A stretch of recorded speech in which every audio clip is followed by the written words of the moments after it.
Entering this series, we called it a tipping point for the San Francisco Giants, and they tipped in a positive direction as they managed to sweep the defending National League champions, and they put themselves, in a position where their record is equal to some of the best teams in the league, including the Phillies, the Mets, the Padres, who are actually now worse than the Giants. We'll break it all down next.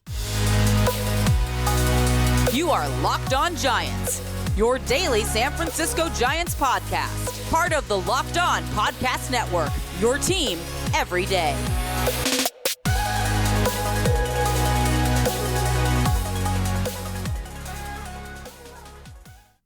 Hello and welcome to Locked On Giants, part of the Locked On Podcast Network, where it's your team every day. My name is Ben Kaspick, and on the show we provide daily episodes Monday through Friday talking about the San Francisco Giants in a way that's data-driven and rational, but also simple, passionate, and accessible to all. I'm a former contributor for the baseball statistics and analysis websites Beyond the Box Score and Rotographs. I've been podcasting about the Giants since 2015, and I'm a lifelong fan. Thanks for making Locked On Giants your first listen every day. We're free and available wherever you get podcasts. And coming up on today's show, we're going to be breaking down the Giants sweeping the defending National League champion Phillies out of town. Goodbye, 3-0 against that team. And it's funny, you look at the lineup and you hear, with all due respect, Kruk and Kuip, complimenting their lineup. And it is a scary and dangerous lineup. But then you look at the actual results that the Phillies have played. The Phillies and the Giants have the same record at 20-23, and the Phillies have scored 183 runs. The Giants have scored 190. So as dangerous and scary as that lineup might look, the Giants have been the better team at scoring runs than the Phillies this season. Giants have hit more home runs. The broadcasters, again, all due respect, no disrespect whatsoever, but they talk about the danger, the power threats up and down the lineup, and it's true with Schwarber and Castellanos and Harper and Trey Turner, etc. But then you look at which team has more home runs on the season, and it's the Giants. And so it's just one of those things. And the Giants don't necessarily do it the same way. They have a deeper team. They have a team that, there's so much we could get into. They've got a team that's got a hot rookie in Casey Schmidt, who continued to have a big series in this finale, game 3 of the series. He got it all started, got the scoring started with the bases loaded, just little kind of flare down the right field line that scored 2 runs and led to a big inning for the Giants. They put up 4 2-out runs in that first inning, 11 hits in the game overall. And in the previous game, started by Alex Cobb, who totally struggled with command, but he kind of gutted it out, and the bullpen picked him up in a major way, and that was the story again today. But the Giants had 10 hits in that game, so 10 hits and then 11 hits. It hasn't been so much the home run ball. I'm not even sure the Giants. I don't believe they had an extra base hit today. No, I'm tripping. Wilmer. No, they didn't. I don't think they had a single extra base hit in this 7-4 win. And then in the previous game, they only had 1 extra base hit, and it was a Joey Bart double that was a pop-up. And so it's funny because that's so out of character, but it's also, I think, what a lot of people have been clamoring for, which is look, you're not going to find me talking about a team being too reliant on home runs, because home runs are good. And it's such a hard argument to have, because I don't want to have that argument right now, but basically hitting a home run is the best thing you can do. I get it. People make the case, against better pitching, you're not going to be able to hit the home runs. And then if the home runs dry up, it's kind of like the 3-point shot in basketball, but the teams that shoot the best 3-point, like the Warriors with their 3-point shooting in previous years it has led them to a lot of success, shall we say. And so anyway, but it's funny, the Giants just singled the Phillies to death in these last 2 games. The only extra base hit was a pop-up that was lost in the twilight. And so that's kind of crazy. But just getting back to today's game, I wanted to highlight just the fact that it was a start by Ross Stripling, who on this show, I don't run the team, but I've been saying I wouldn't start Ross Stripling or Sean Manaea under any circumstances right now, because I said I wouldn't give them high leverage innings. And I consider a start to be high leverage because it's a tie game and you've got the top of the lineup coming up. And so a start is a high leverage situation. It's kind of like game is hanging in the balance, right? It's not lopsided yet. It's 0-0 always. So Ross Stripling went out there and he had some of the best command we've seen him have in a Giants uniform, if not the best. He pitched the best he's thrown in a Giants uniform, except along came the fourth inning after the Giants put up those 4 runs in the first, all with 2 outs.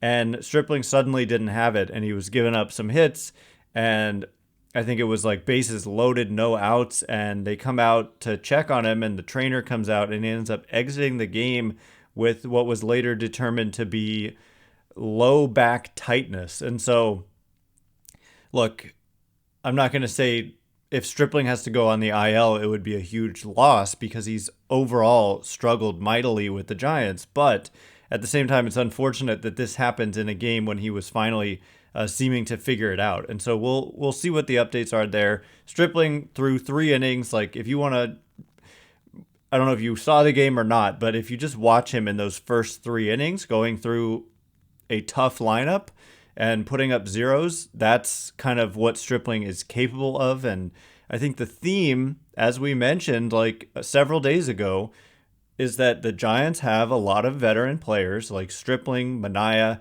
Conforto, Haniger, Taylor Rogers, all of their offseason signings with track records, and track records of being much better than they've been so far this year. And so with at least some of those guys, you expect them to get back to kind of their what they're used to doing. They're not guys who are like 40 years old and you're like, okay, well, they're just washed up. They're just guys underperforming. And, you know, it speaks to the fact that the Giants now have the same record as the Phillies, as the Mets. They're better than the Padres. And literally the Giants have passed the Padres in the standings. And yeah, I mean, the Giants have outscored the Padres. The Padres have played one more game than the San Francisco Giants, and they've scored 18 fewer runs. And so for that loaded lineup, for all that it is, and again, part of me just says it's baseball and it's early and we'll see. I hope the Padres do have a just year in which they flop and fall apart and totally disappoint, but at the same time you do recognize the talent that they have. But it just goes to show you, if the Padres are 20-24 with that lineup with Soto and Bogarts and Tatis and Machado, and I feel like I'm even forgetting more guys. Like they're just loaded with superstar talent. Right now they're a game worse than the Giants, a half game worse. 20-24, Giants are 20-23. And so if you're not ready to give up on the Padres, then don't give up on the San Francisco Giants, who I think are just a better team than what we've seen. I mean, the record 20-23, I don't think it reflects how talented this team is. I still think they're a team very capable of going to the postseason. And so coming up in just a minute, we'll turn our attention to the other game, the Alex Cobb game, and just the overall theme that emerged for me in the last 2 games was the bullpen. And that's an area of kind of mean regression as well. Like guys just underperforming, but starting to perform up to expectations. So we'll get to that in just a minute. But before we do, this episode is brought to you by So Rare. Our new sponsor, So Rare, is a revolutionary fantasy baseball game and marketplace transforming fans into owners with officially licensed digital cards featuring players from across all 30 MLB teams. Unlike other fantasy baseball platforms, So Rare managers truly own their fantasy experience, collecting, buying, selling, and competing with player cards against global opponents to win epic rewards. Win or lose, you still own your cards and there's no cost to play. Plus, the more you win, the more you advance, collecting increasingly powerful cards and accessing next-level competitions and rewards. So Rare recently partnered with MLB All-Stars Juan Soto and Julio Rodriguez to serve as brand ambassadors. Head to sorare.com/lockedon, that's spelled SORARE.com, to draft your team of free player cards, set your lineup, and start competing today to win epic rewards. Again, that's sorare.com/lockedon to start playing today. All right, as promised, we are going to discuss the other game. I just want to kind of mention the theme of that game with Alex Cobb not having command at all. and just gutting it out through like 3+ innings and walking 5 guys, tying a career high, and the bullpen picking him up, and the offense also just singling the Phillies to death. Thanks again for making Locked On Giants your first listen every day, everydayers. Tomorrow on the show, we're going to be doing a mailbag episode, but I also want to give some updates on some minor leaguers, which we'll also be doing in about 5 to 10 minutes with some big news on a top prospect for the Giants making a move, getting closer to the major league. So more about that and some mailbag questions tomorrow. The Giants have the day off tomorrow, but then the Marlins come into town, and you can catch every pitch of the Giants' hometown broadcast with SiriusXM on the SXM app. Search Giants. So yeah, the Alex Cobb start. This was the Giants were facing one of the best pitchers in the league in Zach Wheeler, and they beat him. They beat him with Alex Cobb, who was just very much not at his best. He went 3 1/3. He threw a lot of pitches for going only 3 1/3, 86 pitches, and he was just fighting himself the whole time. He just could not kind of command the zone whatsoever. He ended up walking 5, but only gave up 2 earned runs. And Taylor Rogers came in a big situation. I want to say it was 1st and 3rd with Bryce Harper at the plate. Game may have been tied or something like that, and he struck him out. And then he got Nick Castellanos to ground out to end the inning, and then he came back out for another inning to start the next inning, and he struck out Kyle Schwarber. And so that just goes to show you. I mean, Taylor Rogers, he hasn't allowed an earned run since the day in which he threw his glove in the trash can. And so I'm looking at that as the rally glove in the trash can moment. It's amazing. I mean, that was a long time ago. It was about a month ago. And so some of the like peripheral numbers, it's not like he's just been blowing people away, and the velocity is down a little bit. And so there's a reason he's coming in like the 4th inning, although, obviously Cobb going only 3 1/3 is unusual, but Taylor Rogers, they envision eventually being a late inning guy, but he hasn't proven himself to be that guy just yet, but he's on the right track. I mean, the final line in that game yesterday for him is 1 inning, no hits, no walks, no runs, 2 strikeouts. And the Schwarber and Harper, those aren't 2 ordinary lefties. Those are dangerous hitters. And then John Brebbia pitched an inning and 2/3 scoreless with 3 Ks. And then he pitched again today. I believe he only pitched 1 inning today, but that's impressive. Going multiple innings. I mean, an inning and 2/3 yesterday. And then an inning scoreless today, including a strikeout of Bryce Harper. So Tyler Rogers pitched 2 innings last night without the Alex Cobb game, gave up 3 hits, walked 1, no strikeouts, but still no runs allowed. And then Camilo Doval, he gave up a solo homer to Kyle Schwarber, but he struck out 2 in the inning. And the Giants had a 2-run lead going into that 9th inning, and so the home run was not enough to beat the Giants, and Doval got the save. And then today, Camilo Doval made it very interesting in the 9th. There was more kind of pitch clock drama, just a couple times nearly running out of time. And he also loaded the bases with a 3-run lead, and Trey Turner at the plate, 1 swing of the bat, and the Phillies would have the lead. And Trey Turner's very dangerous. I mean, the Phillies have they do, like I said, when I said no disrespect to Kruk and Kuip and whoever. These guys are dangerous and scary. It's interesting to note, the Giants have played the same number of games, but scored more runs, hit more homers than this team that you view as so dangerous and potent offensively. But anyway, so just to get Turner to strike out there was just a huge moment for Camilo Doval. And he picked up, it's 3 saves in 3 games. He saved all 3 games of this series. There was a note I had from Andy Baggerly who says he's the first Giants closer in nearly 5 years to record saves on 3 consecutive days. Will Smith was the last to do it. He did it in August of 2018.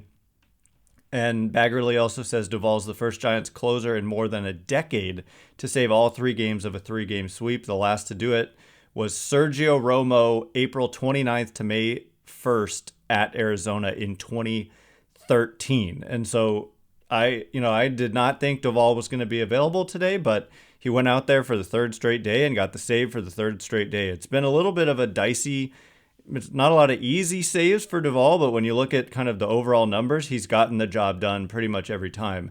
There was that walk-off home run he gave up in Detroit, which, by the way, I'm just speaking of the Giants' record being 20 and 23.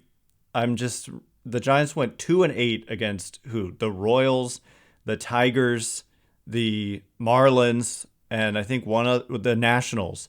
2-8 against those teams. Even if you just go 5-5 against those are some of the worst teams in the league, you can flip that 20 and 23 into 23 and 20. And so that's kind of how I define the weirdness of the early season. The Giants sweeping the defending NL champions. They won a series against the defending World Series champion Astros. They won a series against the Brewers, who are in first place, I think, right now in the NL Central. So they've beaten some good teams. They've struggled against some bad teams, and I don't really put too much stock into that. Like, I don't want to, there's no meaning behind that, but there is potentially meaning behind being able to beat a team like the Phillies 3 straight games. And they've just owned the Phillies ever since Kapler came here. Kapler has dominated his former team since he's been in a Giants uniform. So coming up in just a minute, we're going to turn our attention to a totally different topic, which is Farhan Zaidi, the Giants president of baseball operations, speaking about a major promotion that was made with one of the Giants' top prospects, and also the status of Kyle Harrison, who people like me and others have been talking a lot about as a potential call-up. What does Farhan Zaidi have to say about the likelihood of that happening? We'll get into it in just a minute, but before we do, this episode is brought to you by Bird Dogs. Bird Dogs are my absolute favorite shorts because all other shorts pale in comparison when we're talking about look and fit and comfort.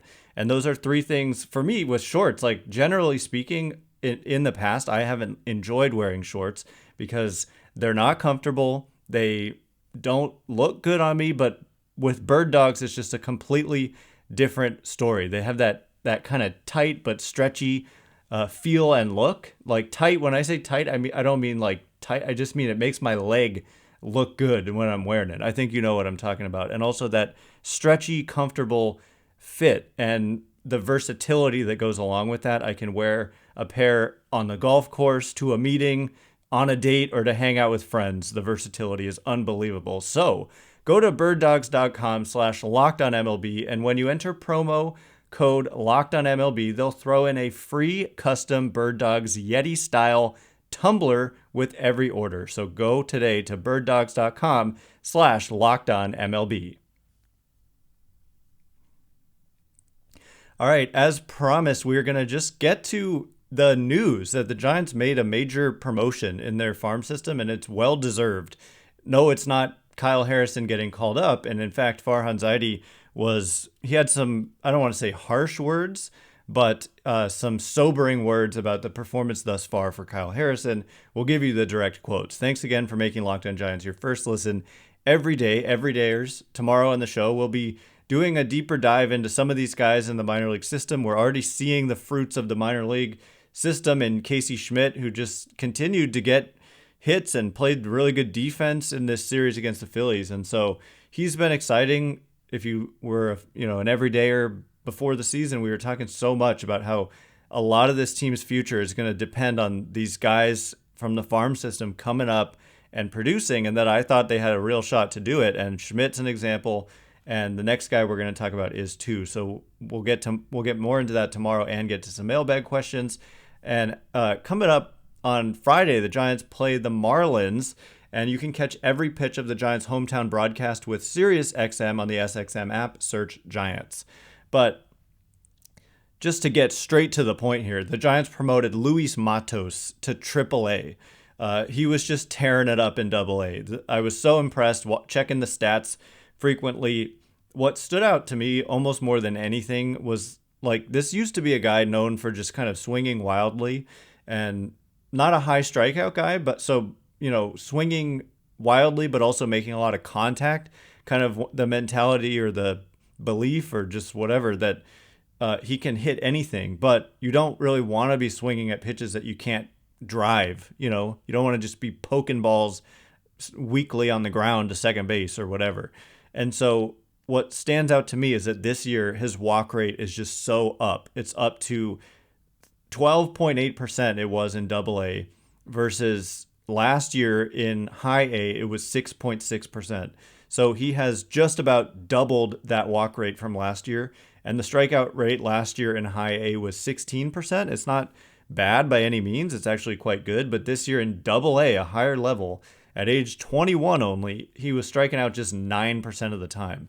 So the overall kind of slash line for Matos in double A in 31 games, 133 plate appearances, he was hitting 304 with a 398 on base, robust, and 443 slugging. So just overall really solid offense. And this is a guy known for being a capable defensive center fielder as well. Right-handed hitter, right-handed thrower, 21 years old, 21 years and 3 months. He turned 21 in January. He was born in 2002. Wow. So he was an infant when the Giants lost that World Series to the Angels. Sorry to bring that up. But he was promoted to AAA, and so he finds himself right on the doorstep of the major leagues, and he is already on the 40-man roster as well. He had to be added in the offseason to protect him from the Rule 5 draft. And so this is very much a guy who, like Casey Schmidt, if he just goes and does what they want him to do down there, he's a guy who could become an option quickly, and suddenly you could see him in the major leagues. And it's just exciting when you think about Schmidt and you think about Luis Matos now potentially, and then eventually Kyle Harrison and just a pipeline. That's why they call it a, pipeline. Like the minor leagues are sometimes referred to as a pipeline. And to imagine that a lot of these guys are just finally going to start funneling into the majors, just as Schmidt has given them a spark. Imagine if you've got 2, 3, 4 guys being able to provide that for you. So that's exciting. And here's what Farhan Zaidi had to say about this. This is courtesy of KNBR. He was on KNBR when he said this. And he said, quote, "We really challenged Matos in spring training to really refine his strike zone and decision-making in the box." This is what I was talking about. And he's been one of the best in Double A at that. For us, it's sort of when we challenge a guy and he meets that challenge, rewarding them. He kind of earned his way up. You want to get that positive reinforcement when guys meet the challenge presented to them. And so, yeah, there's nothing when I look at these numbers that says otherwise. He very much has earned the promotion, and being in AAA is just exciting. And being only 21 years old and being in AAA after that kind of performance in AA is exciting. But on Kyle Harrison, if you listen to the show, if you're an everydayer, especially, that walks have been a problem for Kyle Harrison, and that's my concern with Harrison. And this is what Zaidi had to say, throwing some cold water on the possibility of like a quick promotion here. Zaidi said, quote, "We've talked about it a lot. It's really about dominating the strike zone and pitching efficiently. Missing a ton of bats, which you love to see." Zaidi means he's missing a ton of bats, which you love to see. That's a huge predictor of success, but the other part is doing it efficiently. For Harrison, whether it's refining his pitch mix a little bit or just getting reps, as great as he's pitched, especially recently, he's still got more walks than innings pitched. We just want to see the command numbers more in line with guys we've seen come up and have success immediately. And then apparently he was asked about service time manipulation with Harrison, which I think is a ridiculous question. I'm not sure who asked it, saying how much does that come into play? And Zaidi said not at all. And of course he's right. Like why would you be seeing Schmidt right now? And gosh, people asked the same thing about Joey Bart in 2020, saying, oh, he's definitely ready, and they're just doing service time manipulation. And what did we see when he came up? He was horrendous. And so the Giants are not going to be a team that does any service time manipulation. If they think the guy's ready, they're going to call him up. And he's absolutely right. I mean, more walks than innings pitched is just unacceptable. And he's saying, based on history, guys who do that don't have success if you call them up. And so he needs to see that fixed. And then, but anyway, ridiculous question about service time manipulation for a guy walking as many guys as Harrison. And Zaidi continues about, analyzing Harrison, evaluating him, says, quote, "For a guy to have the walk number he has, we would not consider calling a guy like that up. He's got to get better." Wow, harsh truths. I don't mean that to sound critical. He's just a really young pitcher who hasn't had a lot of reps. If you're walking guys in AAA, you're going to have a hard time getting through 5 or 6 innings. We're really excited and encouraged about what he's doing, but that's been a developmental goal of his all along, and the Pacific Coast League environment is challenging to do it in. A lot of hitters' parks and the strike zone has been tightened. Some guys are struggling with it. We're going to see that whether it happens a couple weeks from now, a couple months from now, that's absolutely paramount because strike throwing is a big part of our identity as a pitching staff. End quote. And so just there you go. There you have it. Kyle Harrison's not going to get called up until we see some consistency with strike throwing. And I don't blame him. I mean, you cannot have guys just coming up here and walking people consistently. And he's had one start where he was really good and didn't walk anybody. But other than that, he's walked almost like 20% of batters in almost every outing. And so, again, when he's throwing strikes, he's gotten tons of swings and misses, and he's got a ton of strikeouts. But they just need to see him get better with command. And so it's harsh and critical, but it's also like you've just got one thing. And like he said, when you challenge a player and then they do it, they like to promote you and give you a reward for meeting the challenge. And so as soon as we see it from Harrison, expect to see him in the major leagues. But in the meantime, it's so that I wouldn't worry about that. I think Harrison can figure it out. And like Zaidi said, he just needs more reps. But the most exciting thing here is Luis Matos, who was by many publications a top 50, even higher than that prospect entering last year. But then he had a down year last year, like I was kind of saying, in high A, was very much below average offensively, and he fell off a bunch of top 100 prospects lists. But this is a guy, based on how he's doing to start this year, easy to see him by evaluators kind of jumping back onto top 100 lists.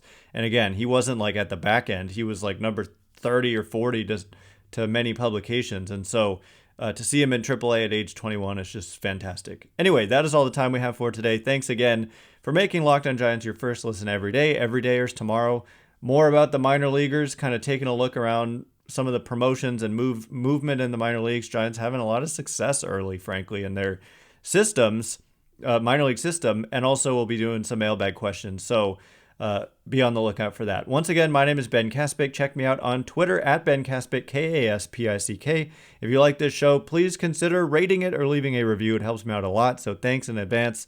And thank you to everyone who's done so already. I can't wait to be with you again tomorrow. Thanks again for listening. You are now Locked On Giants.